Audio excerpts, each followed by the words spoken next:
Gente, então nós estamos hoje, iremos começar hoje o capítulo 8. Pode pegar livro, pode pegar caderno para fazer suas anotações. Eu não tenho o objetivo de finalizar o capítulo 8 hoje, tá? Até porque eu acho que é ir muito para frente. Quem é Johnny? Eu acho que é ir muito para frente comparado às outras matérias e é bom dar uma segurada. Eu sei que alguns capítulos para frente a gente vai acabar parando um pouco mesmo, porque algumas coisas não traz no livro e eu sempre trago. Mas eu vou passar para vocês aqui, olha, os slides. Deixa eu abrir.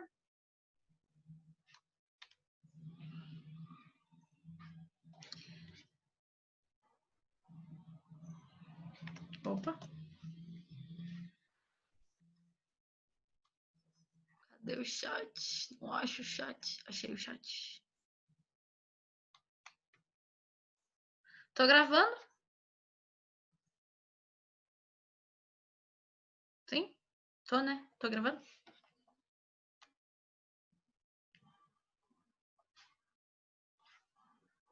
Oi, João. Johnny é o Pedro? Ah, tá. Obrigada.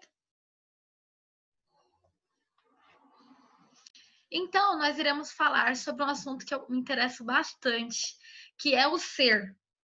E no ser, a gente vai. Preciso que vocês entendam. Esse capítulo a gente vai falar sobre o ser social. Mas, para você ser completamente quem você é, nós somos várias áreas, tá? O ser, ele é subdividido em vários componentes. Dentre eles, eu escolhi alguns para categorizar o indivíduo, né? Nós estamos estudando o ser social, a gente vai estudar o ser histórico, o ser natural, existe também o ser político, outras áreas, porque o ser humano, a gente não é só um deles, a gente é várias pessoas, entendeu? Cada um desses componentes fazem parte de quem nós somos. Então, agora nesse capítulo, iremos estudar o ser social, a importância da sociedade no nosso dia a dia. Eu acho que agora, esse período de quarentena, em que a gente tem que ficar em casa, talvez dê para sentir um pouco mais o quanto é bom estar em sociedade, estar com os amigos. Eu, pessoalmente, sinto falta de estar com vocês na sala de aula. Ou então de poder ligar para minha amiga e falar: vou ir na sua casa, pós? A gente ficar lá assistindo um filme. Não é legal a gente ficar, às vezes, com os amigos, jogando bola? Eu não jogo bola, mas tem gente que gosta de jogar bola. Então eu tenho só medo de bola. Mas aí quem gosta de jogar bola? Ou então trocando figurinha, card, né? Essas coisas. É, Somos seres sociais, precisamos de viver em sociedade constantemente, até para a gente se desenvolver, tá? O chat, daqui a pouco abre. Então, como ser social, eu gostaria de dizer para vocês que desde o seu nascimento você precisa de viver em sociedade, não é verdade? Quando você nasce, você se alimenta sozinho? Não, você precisa de alguém para te dar leite, para te dar comida depois. Você aprende a falar sozinho? Não também. Você só consegue falar porque as pessoas em volta de você estão conversando e você começa a produzir sons parecidos. Por exemplo, não dá para você aqui, nasceu no Brasil, só teve parente brasileiro, só falou com brasileiro que falam só português, e aí você aprendeu, nasceu falando russo.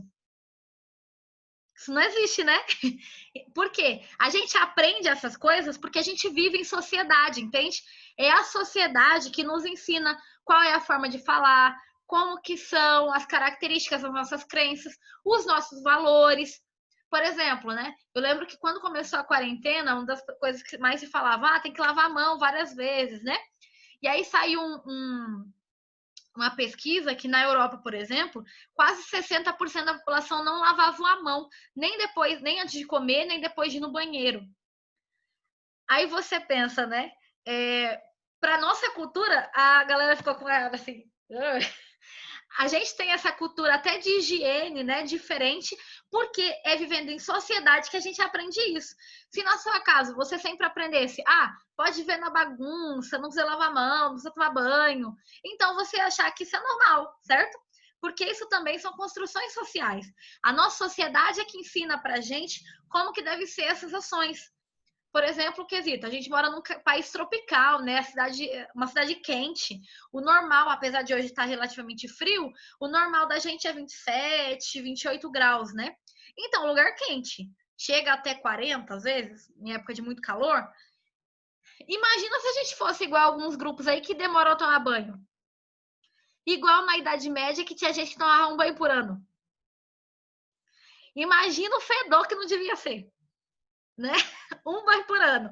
É porque era um lugar muito frio, então eles preferiam não ficar tirando toda aquela roupa para tomar banho, entendeu? Aí era um banho por ano. Então, assim, todas as coisas que nos cercam acabam sendo fatores sociais e que é a nossa sociedade que ensina. Qual é o primeiro núcleo social que você tem na sua vida? É a sua família. Quando você nasce, as coisas que você come, as coisas que, por exemplo, eu tenho uns tios que na família dele se come todo dia fritura, todo dia, e toma refrigerante. E eles compram assim, tipo, 20 garrafa de refrigerante na compra para passar o mês. Garrafa de refrigerante. Porque aí eles tomam assim, ó, não toma no copo, toma de guti-guti, entendeu? É uma coisa do núcleo familiar. Pra gente que às vezes não tá acostumado, fica assim, meu Deus, essa pessoa vai ter um problema, né, de saúde bem sério. Mas por quê? Aí meu primo tá crescendo exatamente igual. Por quê? O núcleo familiar dele, para eles tudo bem isso, entendeu?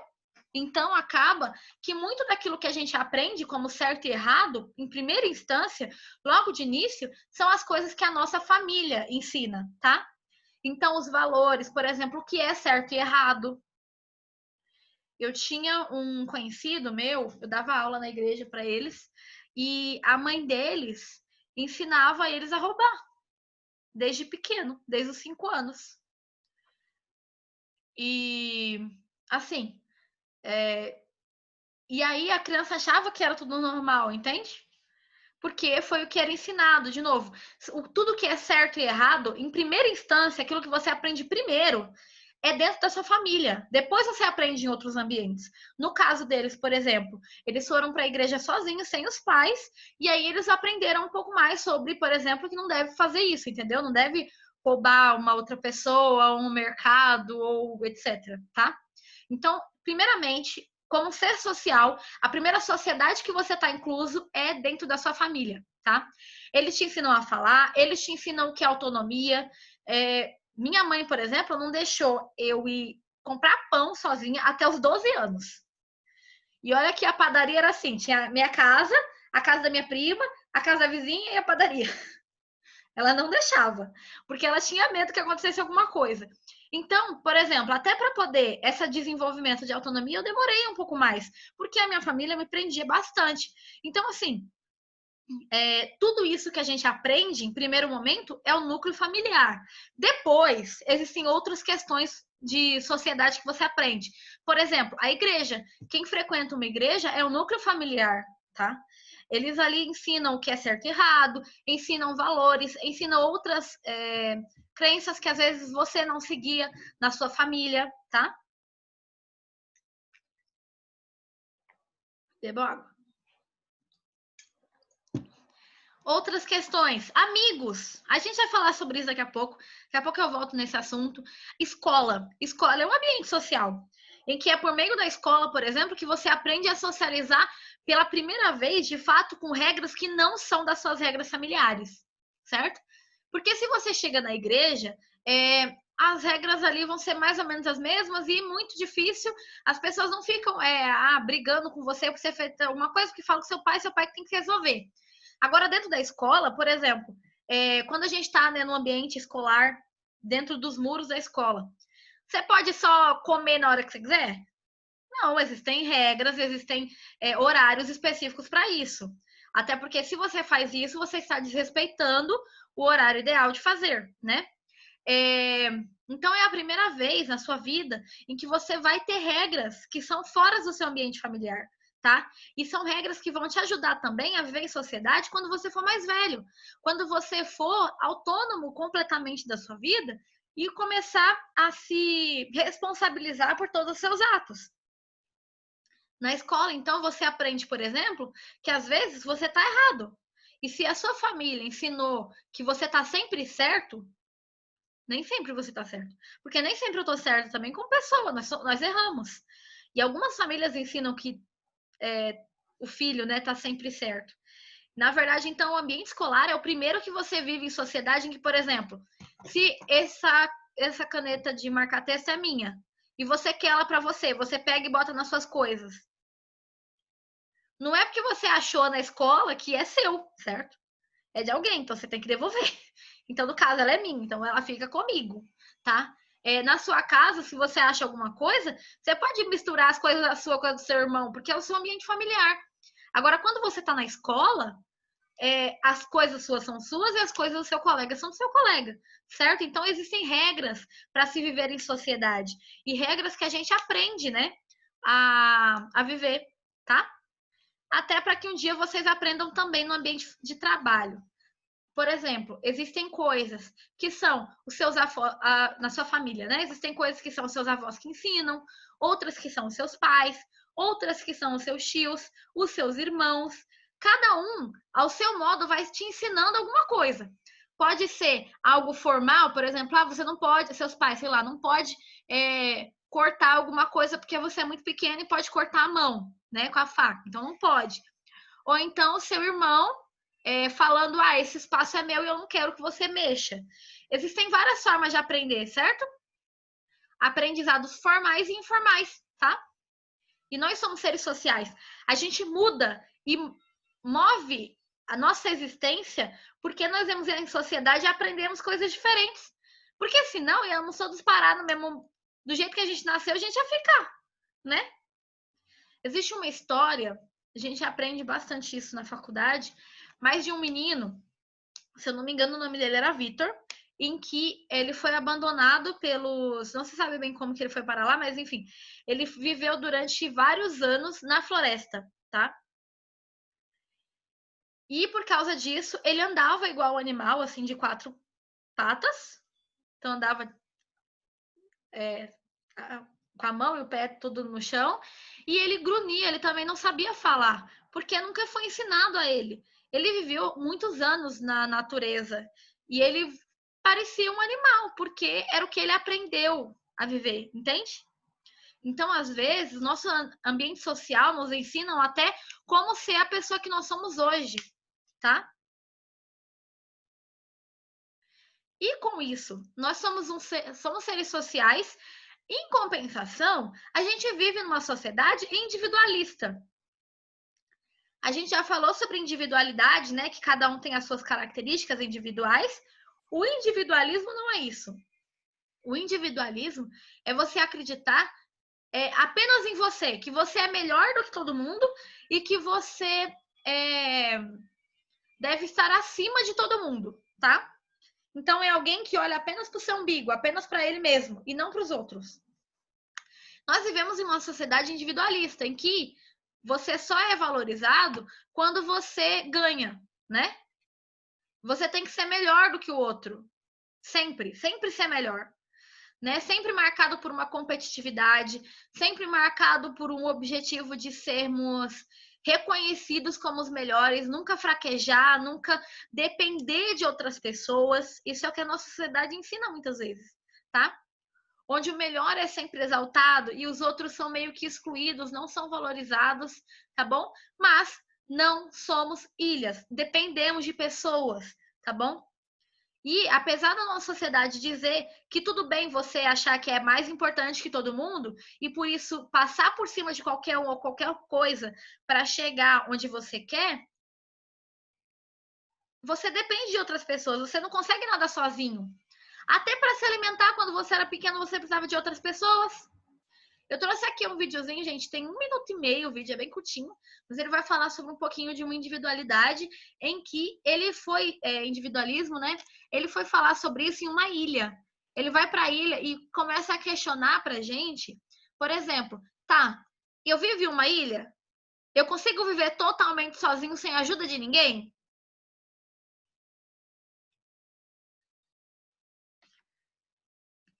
Eros quer falar.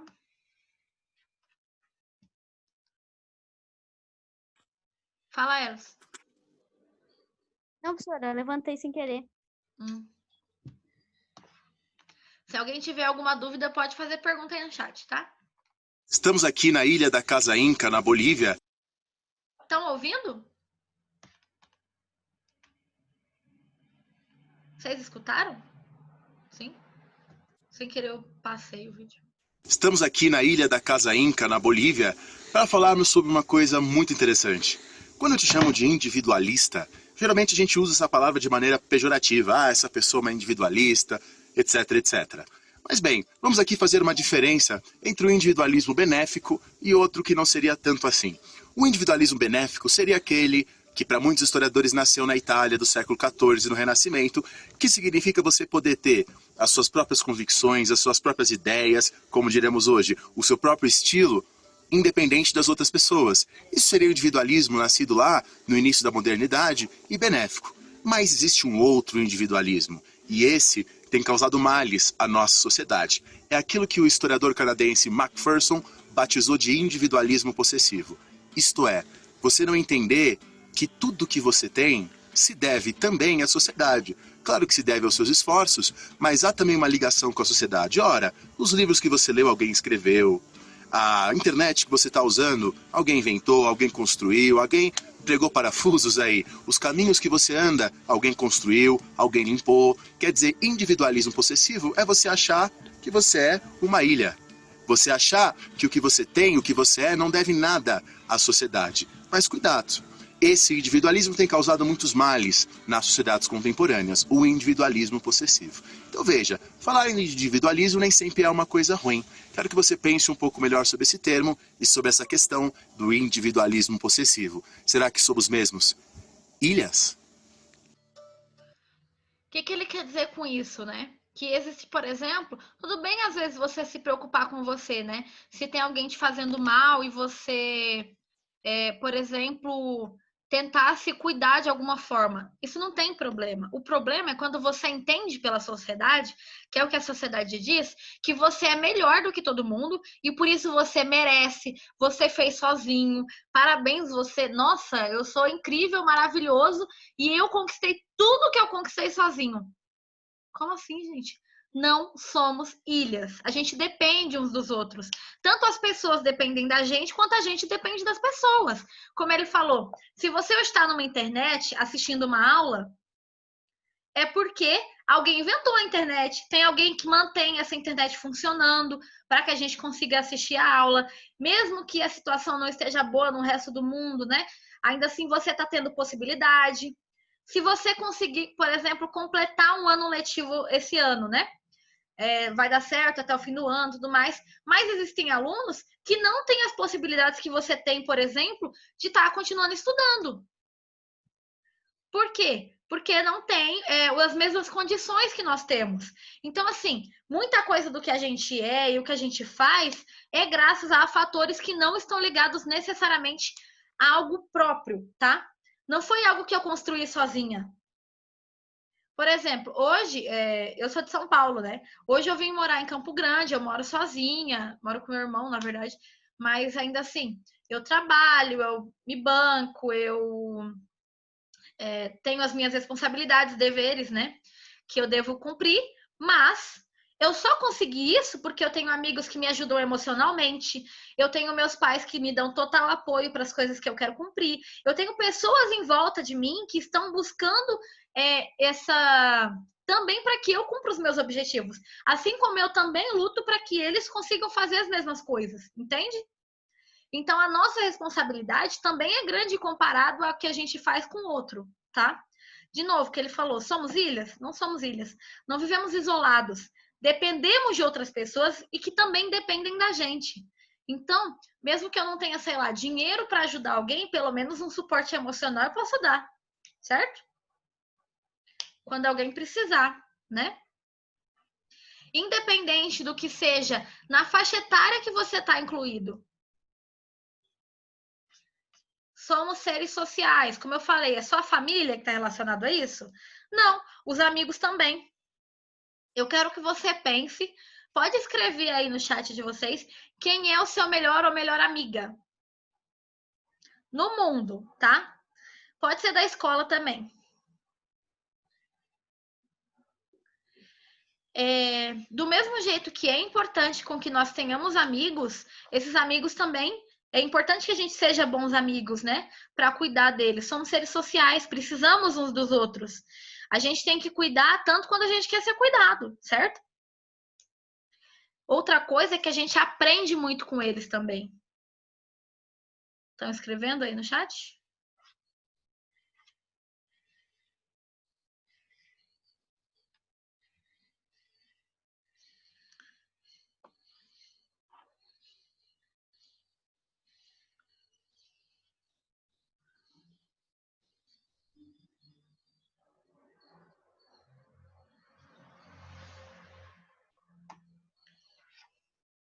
Você tá com uma administradora?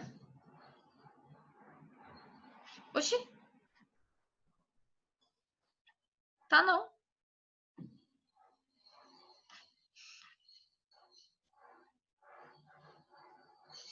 Tô olhando aqui, não tá não.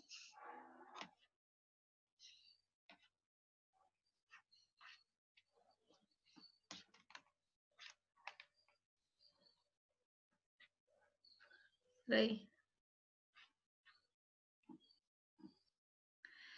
Então, outra coisa, esses nomes que vocês escreveram aí, o que eu quero falar para vocês sobre isso?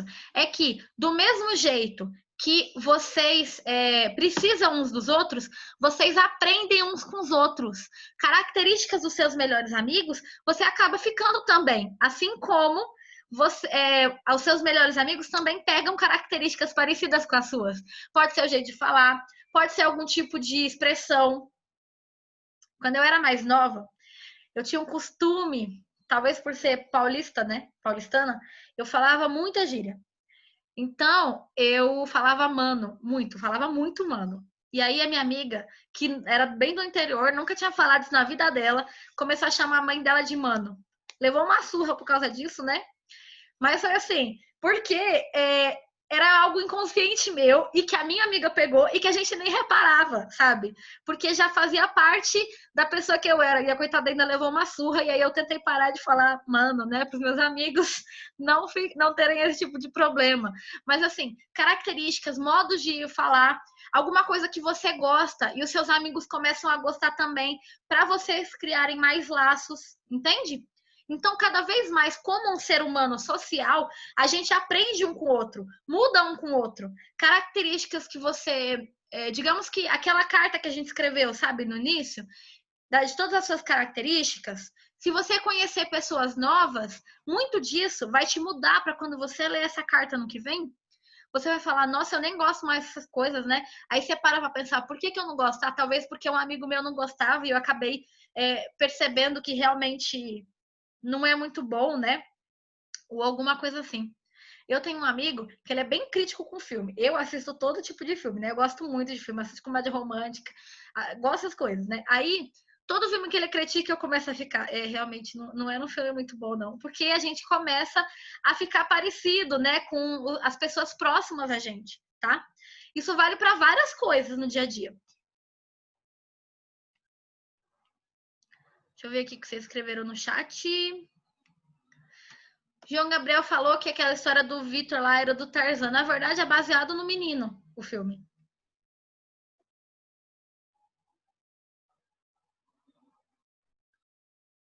Tô vendo quem são seus melhores amigos.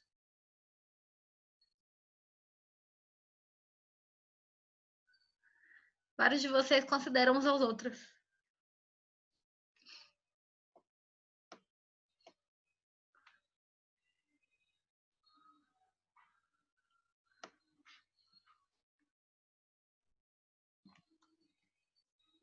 Pessoal,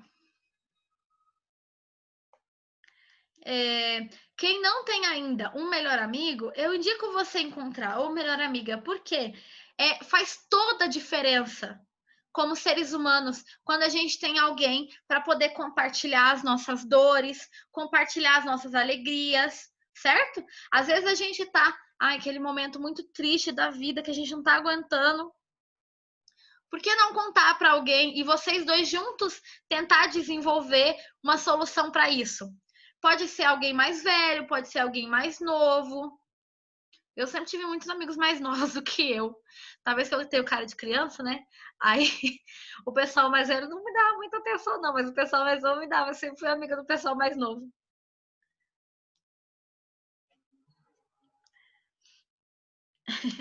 Pode ser para jogar, pode ser para se divertir, bons momentos, né? Trocar uns com os outros.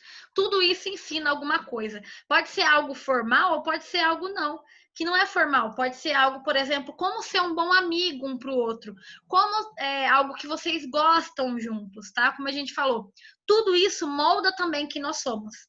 Entenderam? Alguém tem alguma dúvida? Coloquem aí no chat o nome de vocês.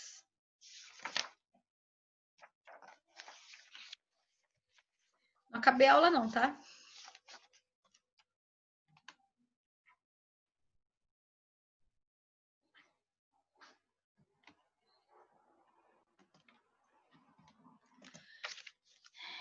Página 39.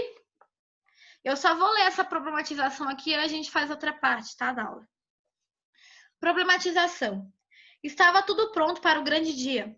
Durante o último ano, preparamos-nos dia após dia na expectativa dessa competição. E agora eu estava ali, na plateia, como espectador. O espetáculo estava lotado, mas eu me sentia sozinha, quase desamparado. Quase desamparado.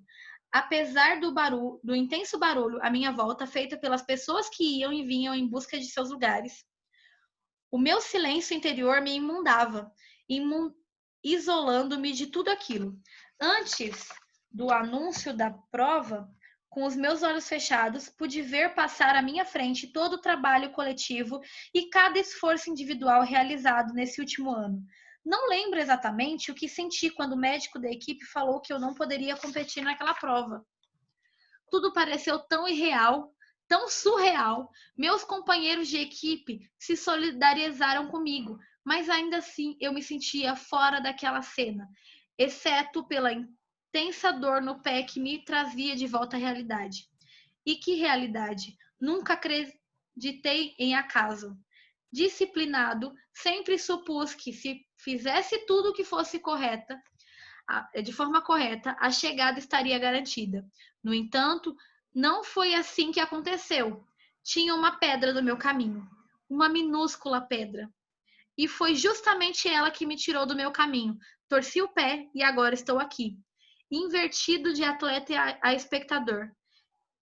Em um primeiro momento, decidi que não viria ao estádio para ver de plateia o que gostaria de estar vivendo na pista.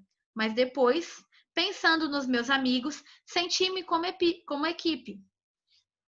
Resolvi ir apoiá-los. Passei no vestiário para abraçá-los e desejar a vitória. Um sentimento sincero pela minha ausência se fazia sentir nos olhares e nos abraços.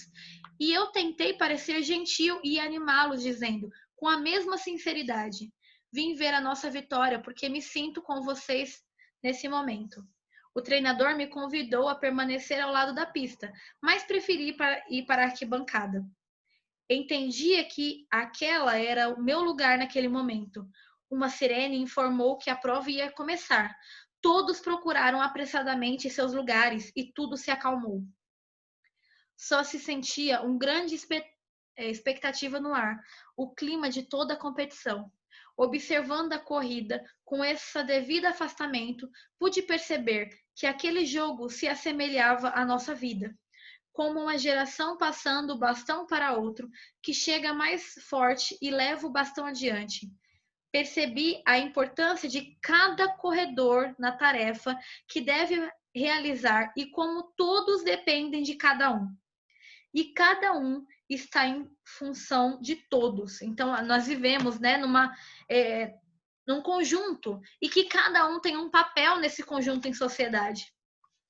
A corrida transcorreu como resultado de todo o trabalho realizado dessa equipe. Felizmente, o acaso se limitou ao meu pé. Para minha total emoção, ouvi pelo som do estádio a voz do treinador me convocando para a pista, para estar onde eu realmente deveria estar. Aquilo me emocionou de fato. Senti nos aplausos do público a convocação para continuar. Afinal, temos todos uma corrida pela frente. Constantemente, nós estamos numa espécie de uma corrida. A vida é uma espécie de uma corrida. E nós temos várias pessoas que estão ali entregando o bastão para a gente. Pode ser os seus pais, pode ser os seus avós, pode ser os seus tios, pode ser algum professor que te apoiou e te ajudou a chegar mais longe do que você esperava. Pode ser algum amigo que te deu apoio incondicional, mesmo naqueles momentos em que você nem queria apoio nenhum, preferia ficar sozinho. Pode ser alguém da igreja que te dá conselhos e te leva mais longe. Pode ser alguém especial na sua vida, que sempre está ali por você. Até os meus gatos me apoiaram de algum jeito para chegar onde eu tô. Então, assim, em nenhum momento eu me senti sozinha, mesmo quando eu me sentia sozinha. Porque eu sei que existem várias pessoas que estão à nossa volta com o objetivo de passar o bastão para você, para você se tornar um pouco mais perto, né, desse destino final, que é a vitória. Professora, Pode falar. ontem eu tive uma descoberta. A minha gata era um gato. O meu pai pediu para mim analisar, só que eu não sabia a diferença. Daí agora agora mudou o nome, agora eu não sei como eu chamo ele, se eu chamo de ela ou ele. O meu gato aconteceu isso também. Eu chamava por 5 meses de ela, era a Leia. Aí no 5º mês eu descobri que era macho. Deu um trabalho para trocar o nome, agora ele atende por Luke, mas no início foi difícil, até para mim, eu vivia chamando errado. Mas, gente, no nosso dia a dia, nós estamos cercados de pessoas que nos ajudam a chegar ao nosso objetivo, tá? Podem ser grandes ajudas que fazem completamente diferente, ou pequenas. Às vezes a gente nem sabe quem foi que de fato ajudou a gente, certo? Às vezes a pessoa preferiu ficar anônimo, guardou para ela. E ainda assim, pensou em você e te ajudou de alguma forma. Teve algum apoio na sua vida. E tudo isso é o que te faz chegar ao seu objetivo final, tá? Seja grato também por essas pessoas e cuidem dessas pessoas com o mesmo cuidado que você gostaria de ser com as pessoas próximas, né? Que tivessem com você, tá bom? Gente, se alguém não... Deixa eu ver se vocês têm dúvidas.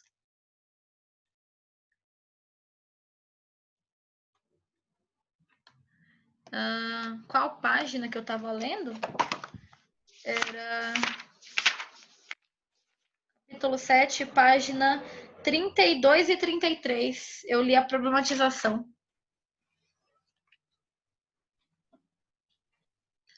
Esse é o assunto do capítulo e da aula. Gabriel Garcia, Daniel, Gabriel Filho, João, Eros, Bruna, Ana Sofia, Arthur, Jamile. Mais alguém?